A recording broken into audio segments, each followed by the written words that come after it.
Doctor, rhinoplasty cosmetic ಪ್ರೊಸೀಜರಾ ಅಥವಾ breathing ಪ್ರಾಬ್ಲಮ್ಸ್ನೂ treat ಮಾಡ್ಬೋದಾ? So rhinoplasty could B both. ನೀವು ಅದನ್ನು ಬರೀ ಕಾಸ್ಮೆಟಿಕ್ ಪ್ರೊಸೀಜರ್ ಆಗಿನೂ ಸಹ ತಗೋಬಹುದು.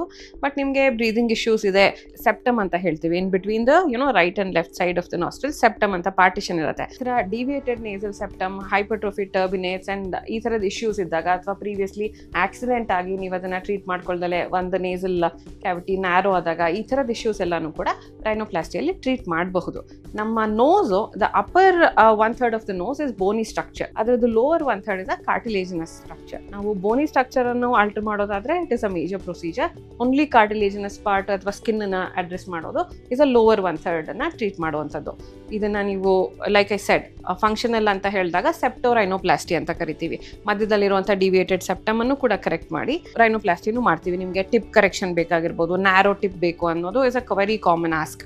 ನಂದು ಇಲ್ಲಿ ಬೇಸ್ ತುಂಬ ವೈಡ್ ಆಗಿದೆ ಅಂತ ಹೇಳೋದು, that is a common ask. ಕೆಲವೊಮ್ಮೆ ಇಲ್ಲ ನನಗೆ ಬ್ರೀದಿಂಗ್ ಎಲ್ಲ ಕರೆಕ್ಟ್ ಆಗಿದೆ, I just want this one hump, ಇಲ್ಲಿ ಹಂಪ್ ಇದೆ ಅದು ಮಾತ್ರ ಆಗಬೇಕು. ಅಥವಾ ಟಿಪ್ ಕೆಲವರಿಗೆ ತುಂಬ ಉದ್ದ ಬಂದು ಕೆಳಗೆ ಡ್ರೂಪಿಂಗ್ ನೋಸ್ ಇರುತ್ತೆ, ಅದ್ರ ಕರೆಕ್ಷನ್ಗೆ ಕೂಡ rhinoplasty could be only cosmetic. So depending on your condition, ನಿಮಗೆ ಬ್ರೀದಿಂಗ್ ಇಶ್ಯೂಸ್ ಇದೆಯಾ ಇಲ್ವಾ, ಇಸ್ ಎವ್ರಿಥಿಂಗ್ ಓಕೆ ನೋಡಿಕೊಂಡು you can actually it's a tailor made procedure.